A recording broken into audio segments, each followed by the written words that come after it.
안녕하세요. 인사부터 하고 시작하겠습니다.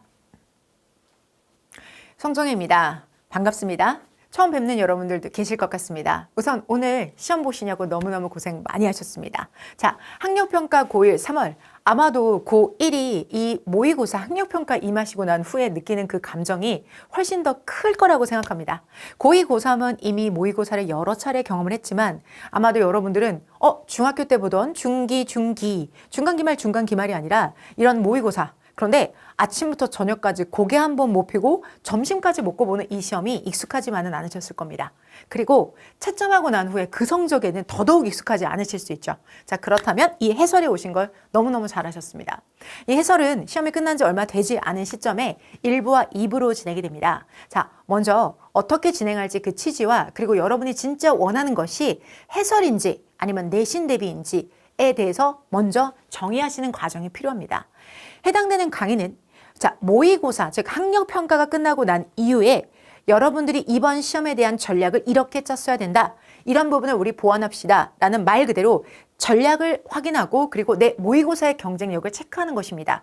그렇기 때문에 가장 중요한 건 어떤 문항에 가장 많은 오답이 나왔느냐가 중요합니다. 그래서 현재까지 통계, 시험이 끝나고 나서 지금까지 모인 통계로서 여러분들이 보실 수 있는 문항은 바로 42, 31, 39, 35, 33이 오답률 1위부터 5위까지입니다. 자, 이후의 시간이 얼마나 흘러가냐에 따라서 우리가 오답 통계는 계속해서 변할 수 있지만 지금 상태에서 대동소이하게 변할 것이라고 여겨집니다. 자, 해당되는 문제에서 특히나 42번이 눈에 들어오는데요. 자, 우리가 일반적인 오답률이 가장 높은 문항이 70% 전후에 해당이 됩니다. 자, 그런데 70% 전후에서 훌쩍 넘은 80에 육박하는 이 정도의 문항이라고 한다면 사실은 우리가 5가지 선택지를 가지고 자연 발생하는 선택지의 배분은 20% 남짓이에요. 그런데 그 20% 남짓 정도만이 정답률이었기 때문에 자, 이 문제는 오답률에서도 아마 부동의 1위가 되지 않을까라고 예상이 됩니다.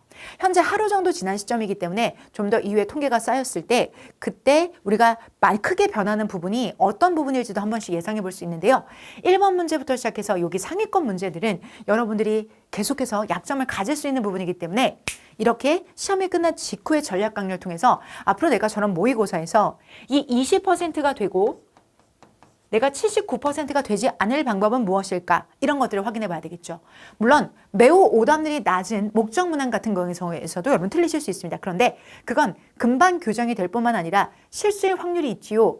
하지만 위에 있는 문항 같은 경우는 분명히 여러분이 어려움을 느끼셨을 문항일 것이고 이것들이 고1, 고2, 고3, 3월, 6월, 9월 모평을 통해서 계속해서 여러분의 발목을 잡지 않기 위해서 시험 끝나고 난 후에 진행하는 해설 강의입니다. 그래서 오늘 1부와 2부로 나눠서 해당 문제들에 대해서 집중적으로 알아보는 시간을 준비하도록 하겠습니다.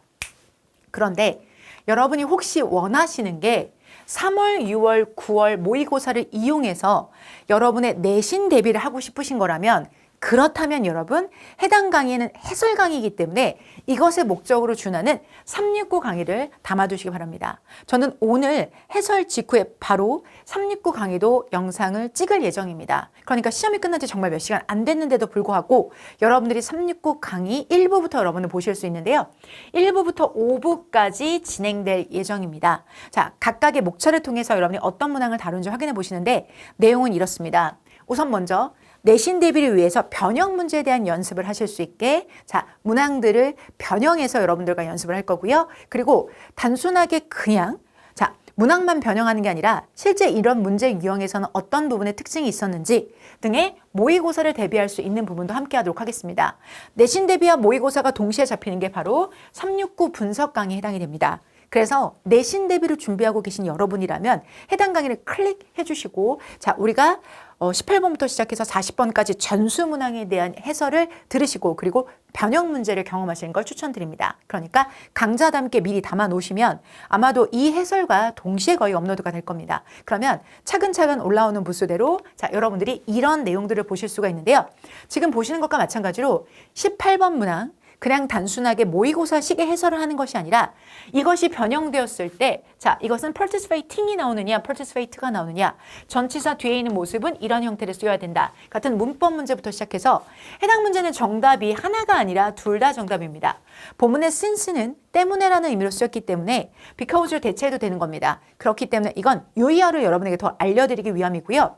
밑에 있는 부분은 문법 문제가 아닙니다. 정보를 제공할 것이냐 아니면 거절할 것이냐, 문맥을 체크할 수 있게, 즉 독해를 위한 문제가 따로 준비가 되어져 있습니다. 문법 그리고 문맥 그리고 유의어까지 체크하실 수 있는, 그 밖에 여러분들이 이 문제를 통해서 나올 수 있는 모든 변형 문제를 체크해 드리는데요. 매해마다 이 강의를 여러분들에게 준비해 드렸을 때 가장 빨리 준비해 드렸고 가장 정확하게 높은 적중률을 발휘할 수 있었던 것은 여러분이 열심히 해주셔서입니다.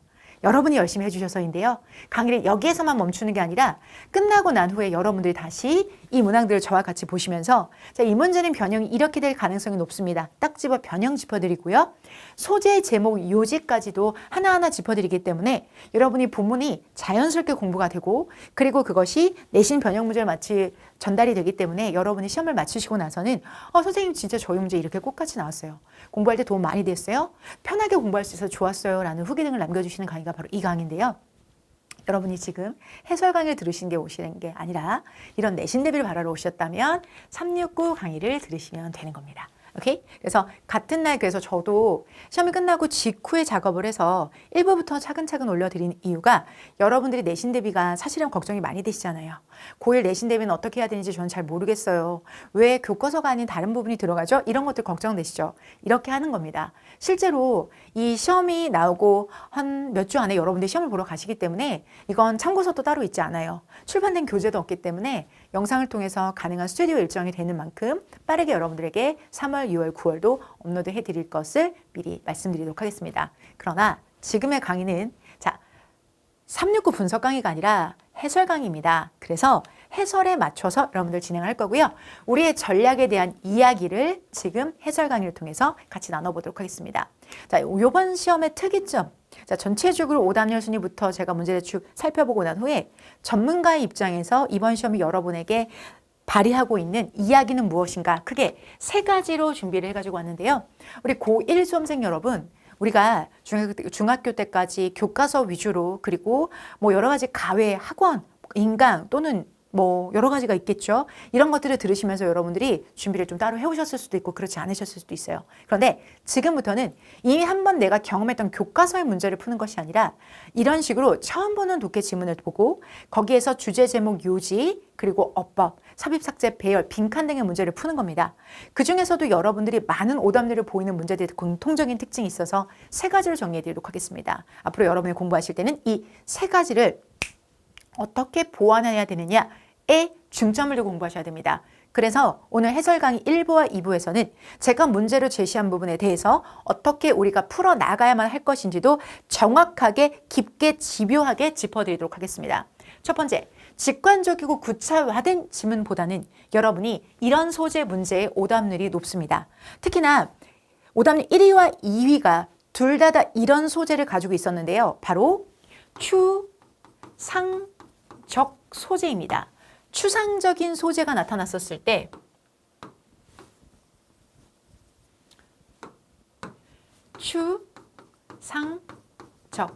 추상적 소재가 문제에서 나타났을 때 오답률이 월등하게 높다는 겁니다. 1위와 2위가 그것을 보여주고 있는데요. 차근차근 그에 대한 대답도 해결책도 안내드리도록 하겠습니다.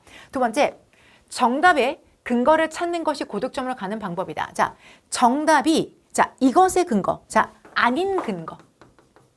아닌 근거를 찾는 것이 고득점으로 가는 방법이다. 왜? 여러분, 요번에 매력적인 오답이 있었어요. 매력적인 오답은 정답과 준하거나 정답보다 많은 학생들이 그 매력적인 오답으로 갔어요. 결국은 이 친구가 오답이라는 결정적인 근거를 찾아야 된다는 거죠. 즉, 정답이 아닌 근거를 찾는 것이 고득점으로 가는, 즉 1위와 2위를 잡아야지만 결국은 고득점으로 가기 때문에 전략적으로 생각해 보신다면 결과적으로 정답이 아닌 부분에 대한 근거를 찾을 수 있어야 매력적인 오답을 제끼고 정답으로 갈 수 있다는 거죠. 그런 1위, 2위, 3위, 4위, 5위 문제를 맞춰야지만 고득점으로 갈 수 있다는 점입니다. 오케이? 단순하게 열심히 힘차게 하는 것이 중요하지 않습니다. 고등학교부터 수험이라는 것을 목표로 뒀었을 때는 내가 가진 강점은 칼처럼 날카롭게, 내가 가진 약점은 반드시 무쇠처럼 단단하게 만드는 과정이 필요하고, 그때 매력적인 오답은 반드시 여러분의 발목을 잡는 요소가 되기 때문에 그것을 없애는 방법을 찾아내야만 합니다. 세 번째, 출제자의 의도는 에서 반드시 분석해야 된다. 어디에서? 선택지에서. 선택지가 5가지가 제공이 됩니다. 이런 5가지 중에 하나는 처음부터 정해져 있는 정답입니다. 그러나 나머지 선택지는 출제자의 정확한 창작입니다. 어떻게 하면 좀 더 매력적일 수 있을까? 어떻게 하면 틀리게 할 수 있을까를 고민하는 부분이 바로 이 부분입니다. 자, 그렇다면 출제자는 오답 선택지를 만들면서 정답을 돋보이게 할 만한 요소들을 만들어 놓습니다. 결국은 그래서 선택지 분석 단계에서 출제자의 의도를 최대한 파악하는 게 매우 중요합니다. 이게 제일 고급 기술입니다. 해당 고급 기술을 우리 고1이 모두 연마한다면 너무 훌륭하겠지만 현실적으로 쉽지는 않습니다. 그래서 먼저 1부와 2부를 통해서 이런 게 출제자의 의도고, 자, 저도 출제자고, 이런 문제를 제작하는 사람의 출제자, 제작자의 마인드로 이런 것들이 나왔을 때 어떻게 하면 우리가 단서로 사용할 수 있고 근거로 사용할 수 있는지도 일부 여러분에게 안내해 드리도록 하겠습니다. 첫 번째, 추상적인 소재 주의하셔야만 합니다. 매력적인 오답을 잡아내기 위해서 정답이 아닌 근거도 찾아낼 수 있으셔야만 합니다. 선택지 단계에 대한 분석 제대로 하셔야만 합니다.